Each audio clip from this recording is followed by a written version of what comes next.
969 వాళ్ళను గుర్తించలేదు. ఇది చాలా అంటే చాలా అన్యాయము. ఎందుకంటే వాళ్ళు పెద్దలైపోతున్నారు.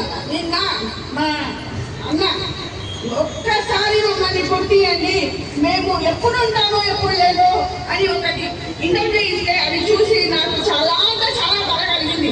మీరందరూ అంతే, ఎప్పుడు ఉంటామో ఎప్పుడు పోతాం, మేము కూడా అంతే. కాకపోతే మీ ఏజ్ బాగుంటుంది, కనీసం ఇప్పటికైనా గవర్నమెంట్ మాకు తర్వాత ఇవ్వండి. 1969 వాళ్ళకి మాత్రం త్వరగా ఇవ్వాలని కోరుకుంటున్నాను. వీళ్ళకి కమిటీలు అవసరం లేదు, వీళ్ళు ఉన్నారు ప్రతివాడిని మాత్రమే. వీళ్ళకు డైరెక్ట్ గా ఐడి కార్డు ఇచ్చేసి డైరెక్ట్ వాళ్ళకి చేయవలసిన లాభాలు ఏంటో చేయాలని ఈ గవర్నమెంట్ ను కోరుకుంటున్నాను. వీళ్ళందరికీ పాదాభి వందనాలు. 1969 వాళ్ళకు ధన్యవాదాలండి. ఇక్కడ ఏంటంటే 1916లో తొలి దశ ఉద్యమం చేయబట్టే దాన్ని స్ఫూర్తిగా తీసుకొని, ఆ ఉద్యమాన్ని స్ఫూర్తిగా తీసుకొని మళ్ళీ దశ ఉద్యమకారులు మరి దాన్ని కొనసాగించడం జరిగింది.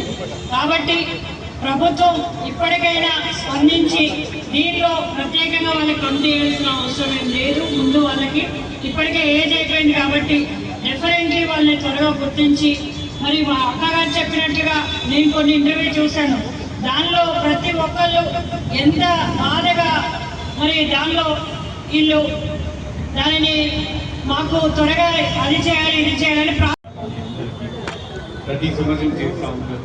నిజంగా చాలా అద్భుతంగా వాళ్ళు తెలంగాణ వచ్చిందంటే 1969లో పురాణి వేసేందుకు కొన్ని తెలంగాణ వచ్చింది, అది మర్చిపోతుంది.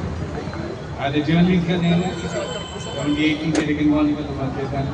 5 సంవత్సరాలు మా దగ్గర మా టికెట్ మార్నింగ్ కూడా ప్రతాప్ గారు ఉంది, ఆయన కూడా తెలంగాణ కూడా చాలా యాక్టివ్. తెలంగాణ లీడర్లు అందరూ వాళ్ళు మల్లికార్జున గారు కానీ నాగభూషణ గారు, చెన్నారెడ్డి గారు కానీ ప్రతి వారు మా టికెట్ सबको चीज ऊपर में डाल के रखे सो पूरा, और इसके लिए बहुत मुश्किल है। ये बनाने के लिए तेलंगाना के एजुकेशन में खड़े हाथ आए, पूरे डंडे आए, सबके साथ तेलंगाना मेमोरियल बनाया